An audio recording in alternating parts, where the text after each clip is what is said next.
All right, guys, this is the Chapter 1 test review.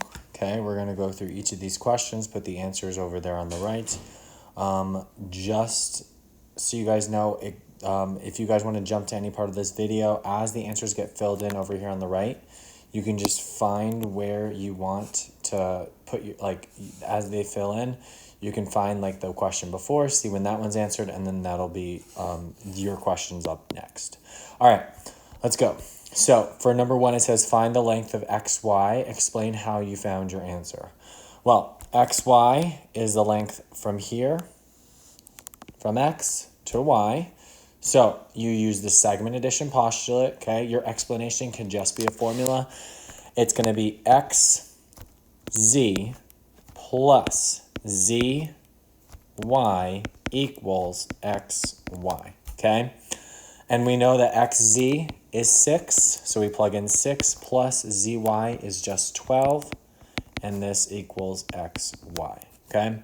6 plus 12 is 18 equals xy, all right? So our answer is xy equals 18, segment addition postulate. Okay. Number 2, a map shows a section of Highway 18 that forms a straight line. A family plans to drive 440 miles on Highway 18 from Springfield to Columbia. They drove already for 66 miles and then decide they will stop halfway through their trip to rest for the night. How much farther do they need to drive before they stop for the night? Okay. Now, this question honestly is kind of long, right? But it's really not that difficult. So I always like to draw a picture. I've said this like a million times. So I'm just going to draw a picture. Here's their starting point, start, and here's where they end, okay? I guess that would be Columbia. And they started in Springfield. Okay? And it says that they plan to drive the entire length of the entire thing is 440 miles, all right? They've driven exactly 66 miles. So let's say that they are right here. This is 66 miles, okay?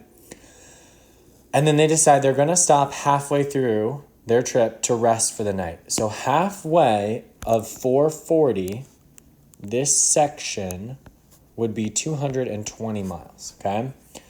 How much farther do they need to drive before they stop for the night? So what we're finding is this segment right here, okay? We've already solved questions like this. We just take the 220. We take away the 66 that they already drove, and we're going to get our answer. You have to borrow a 1 from here, make this a 10. This becomes 4. 1 minus 6 you can't do, so you have to borrow from the 2. This becomes 11. 11 minus 6 is 5. And then 1 minus 0 is just 154. Okay, so they have 154 miles left to drive. Oops.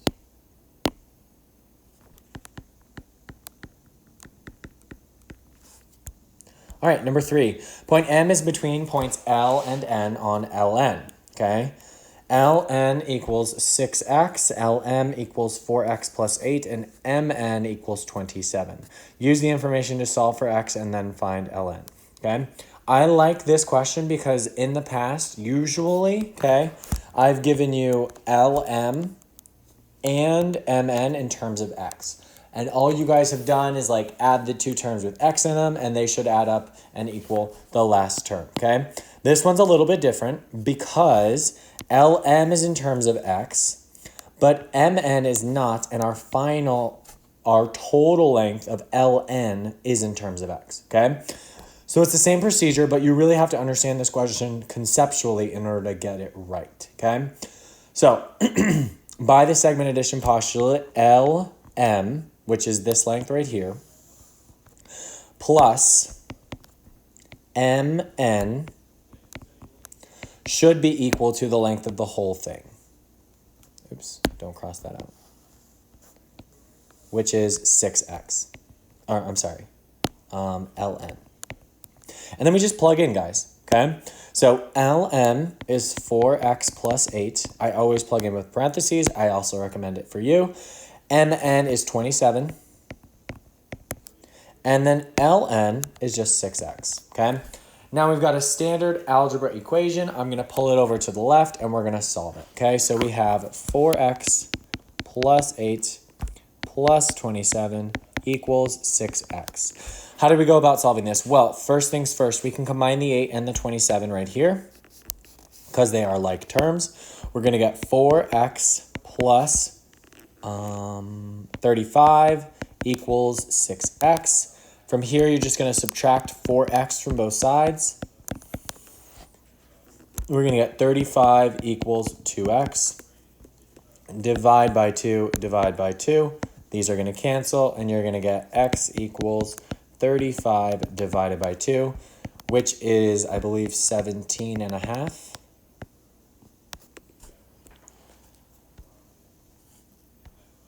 But we need to find ln, which is the total length. So we have to take this number and multiply it by 6, okay? When I'm plugging in for x, I'm going to use this value, okay? It's much easier to take a improper fraction than it is to take a mixed number when you're multiplying, okay? So ln is equal to 6x, and when we plug in x as, as 35 over 2, we're going to get ln equals 6 times 35 over 2. This will cancel with this. If you take 2 out of 6, you get 3 left, okay? You divide 6 by 2. 2 is just going to become a 1. 3 times 35. This is going to be 3 times 5 is 15. Bring up the 1. 3 times 3 is 9. 105, okay? So ln is 105 units.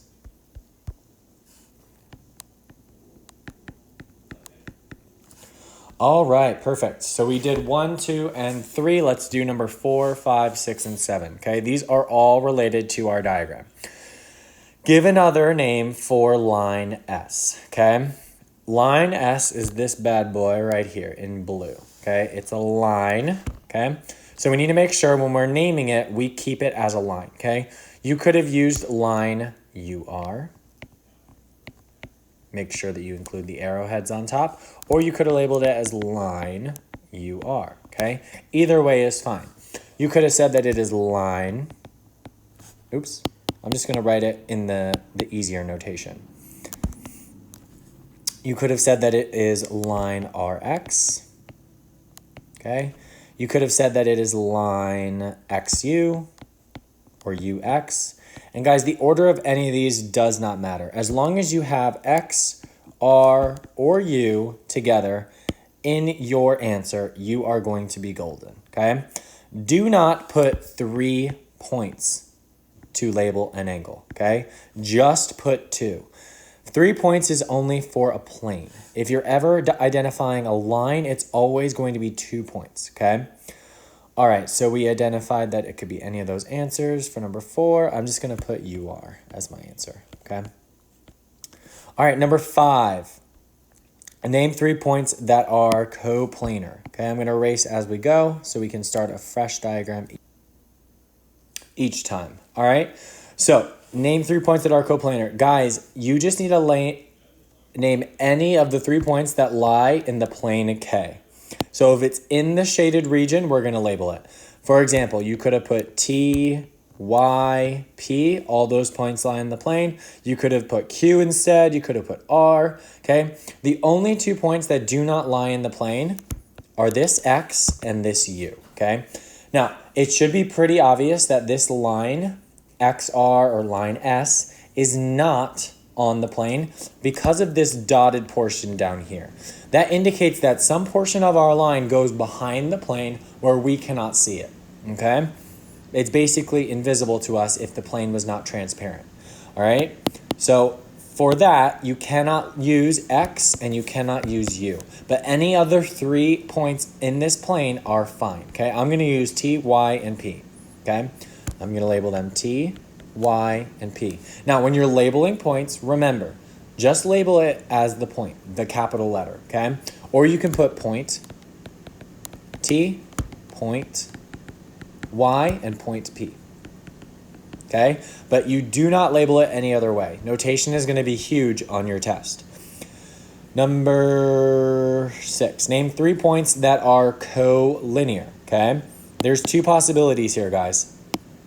When you're labeling 3 points that are collinear, okay, there are 2 lines here. There's line S, and then there's this line that is in the plane, okay? So you can either use T, R, and Y, or you can use X, R, and U, okay?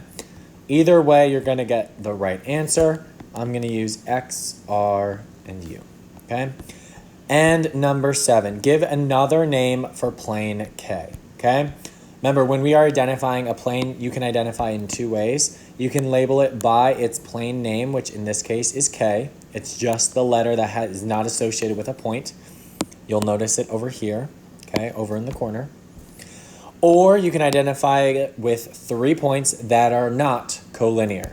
So we can use Y, we can use T, and we can use P, okay? There's a whole bunch of different combinations you can use. The only combination of 3 points that are in the plane that you can't use are T, R, and Y. You cannot use those 3 because they all lie on the same line. Those would not identify a plane, okay? The reason that we use a point that is not on the same line is so that you create like a space. We create like a triangle if we connect these 3 and not a line, and that triangle lies in the plane. It creates like a surface area. If they all lie in the same line, you're basically creating no surface area. It's just a line, okay? So we need to pick 3 points that are not all collinear. So for number 7, I'm going to put plane T, Y, P, okay? Now, you are going to have a diagram like this on your test. Make sure you are not surprised by it, okay? They can ask you a whole bunch of different stuff. We went over this question on our quiz, so make sure you guys are studying some of these questions. This was back in lesson 1.1, okay? This is where we saw these diagrams. So if you need to go back, all right? Number 8, plot the points in a coordinate plane and then determine whether AB, the segment, and CD are congruent, okay? Well, let's plot our points. A is at -2, 1, so that's going to be right here. I'm going to label my points A. B is at 2, +1. This is B, and it wants to test AB versus CD. So let's just right off the bat draw a nice little line between A and B. C is at 3, 2, so we're going to go over 3 units up 2. That's B, and then C is at, I'm sorry, that's not C. That's not B, that's C. And then D is at 3, -2. And then let's draw a nice little line connecting those, okay? Now, this one's easy because we can just count, okay? They are both, AB is a horizontal line segment and CD is a vertical line. So we're just going to count 1, 2, 3, 4 units, okay? So AB equals 4. CD is 1, 2, 3, 4. 4 units. And CD equals 4. AB, the line segment, is congruent to CD. Oops, not squiggly. Squiggly equal sign that we see means congruent, okay? So for number 8, it is AB is congruent to CD, line segments. All right, awesome. Number 9, the endpoints of CD are C at 1, -6, and D at 7, 5. Find the coordinates of the midpoint M, okay? Now, for those of you that are very visual, sometimes it's helpful to graph these, okay? So, if it helps you to graph it, then graph it, okay? I will have graph paper for you for the test, okay? But for this example, okay, if we don't want to graph it, all we're going to do is apply the midpoint formula, okay? Now, the midpoint formula, before we can apply it, you need to establish, okay, something's got to be our x1, something's got to be our y1, something's got to be our x2, something's got to be our y2. I always just make the first coordinate x1, y1, the second coordinate x2, y2, okay? All right, and then our midpoint formula, you add the x coordinates together, so it's going to be x1 plus x2 divided by 2, and then you add the y coordinates together, y1 plus y2, and then you divide by 2. You're basically finding the average of the x coordinates and the average of the y coordinates. Okay, from here, peeps, you just plug it in, okay?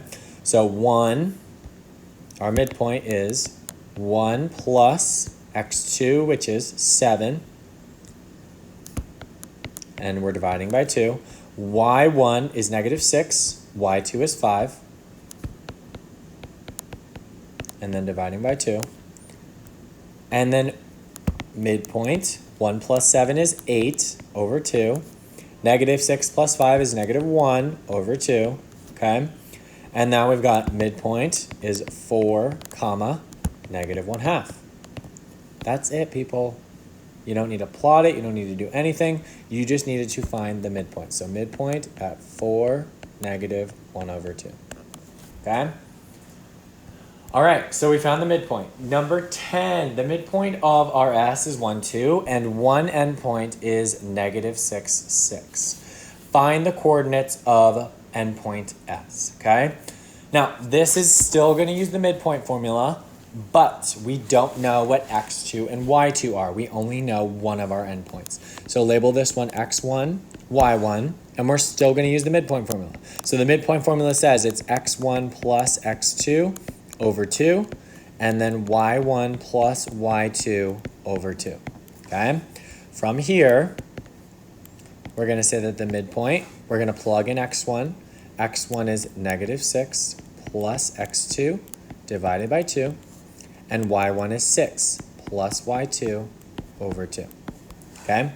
Now we know what the midpoint should be. It should be 1, comma 2, okay? So I'm going to highlight the portions that need to be equal. The midpoint, our x coordinate, 1, needs to be equal to this.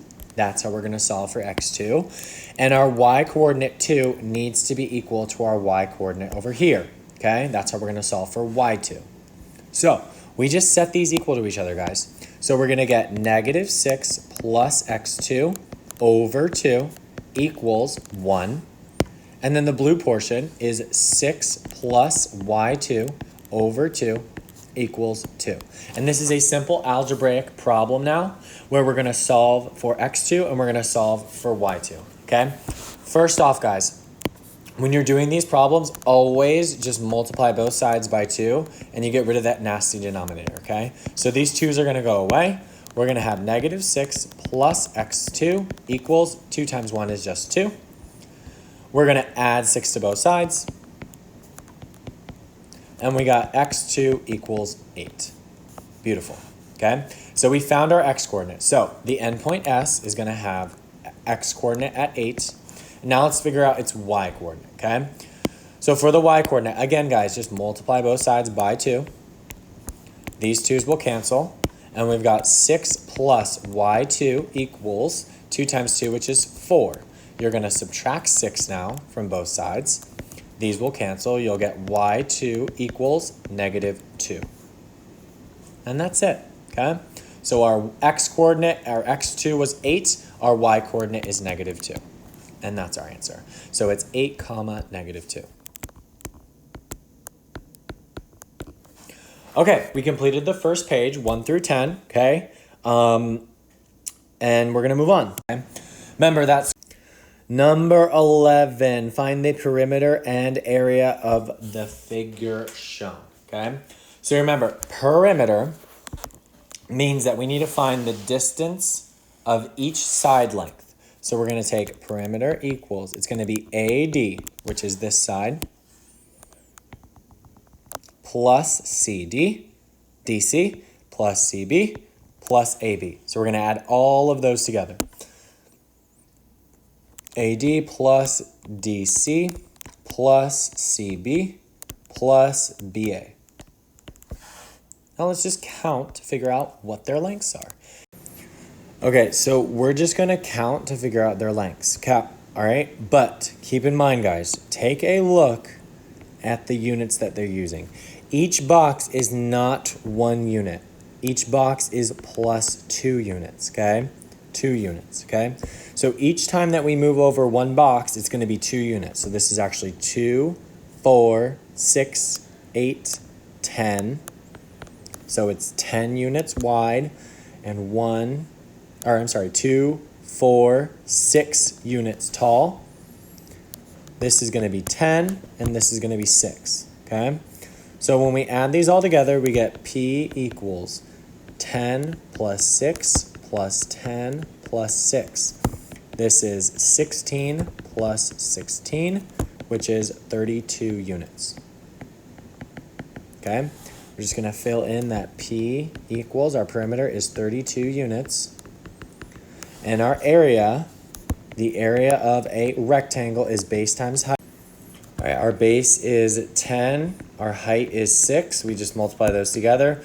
We're going to get 10 times 6, which is 60 units squared. So we just fill in our area equals 60 units squared, okay? Your test question is going to be a question like this, but it could be a rectangle, it could be a triangle, okay? It's up to you guys to know how to do both.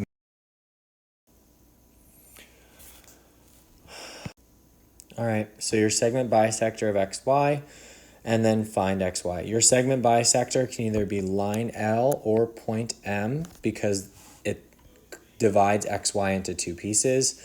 I'm going to put point M as our segment bisector. And then the length of XY is just 7 plus 7 because it cuts it into two equal parts. So this part is 7, this part is also 7. So XY is the full length. It's going to be 14 units, okay? 13, same thing, okay? So I'm going to put point P. You could have put ray ML. I'm sorry, I'm going to put point M. You could have put ray ML like this, okay? Both of those are the segment bisectors.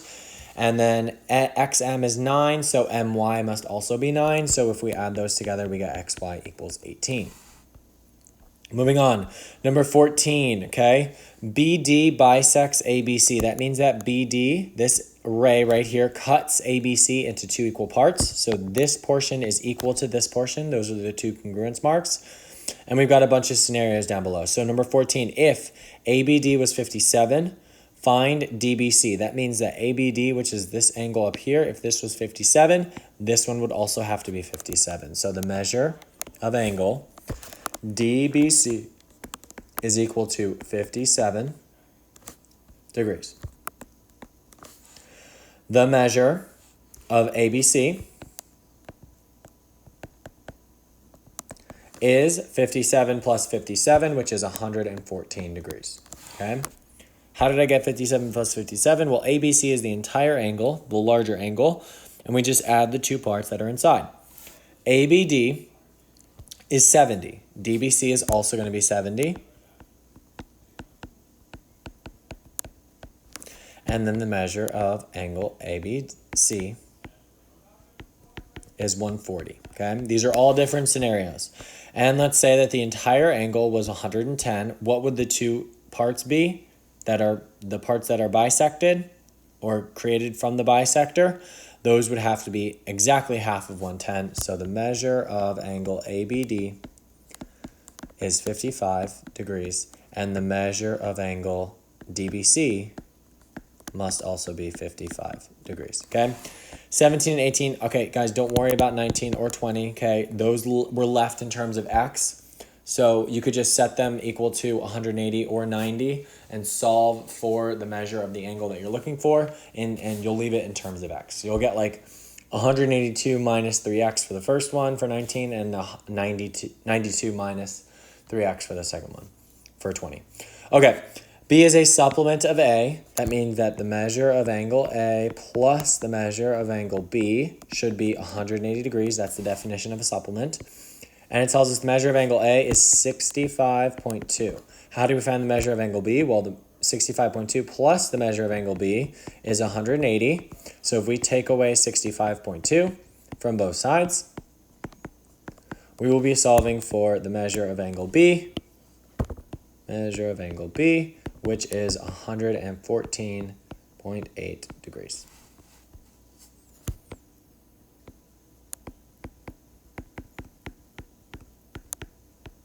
Okay, if we do the same thing for 18, instead, the measure of angle A is the same, but we're finding the complement. Remember, complements are the right things to do. That would mean that it is a right angle, which is 90 degrees. So 90 equals the measure of angle A plus the measure of angle B. There's no reason why I started with 90 on this one and ended with 180 on the last one. Okay, you can set it up however you want. Just make sure it's correct. The measure of angle A is 65.2 plus the measure of angle B equals 90. Again, we're subtracting 65.2 from both sides, minus 65.2. And we are going to be left with 24.8 equals the measure of angle B. Again, guys, these questions, right? Conceptually, this is what is going to be on your test. Will these questions be exactly the same to what's on your test? No, okay? That's where your practice comes into play, okay? Do as many practice problems as you can, okay? But make sure you understand these problems conceptually, all right? If you have questions, you can email me. I will make myself available to answer your emails. And please watch this video all the way through if you're really having troubles and figure out the lessons that you really need to go back and work on. Okay? I hope you guys have a great weekend. Make sure that you study. Enjoy Monday. Monday's the day off. And then I'll see you guys back on Tuesday. Be ready for your test. Bye.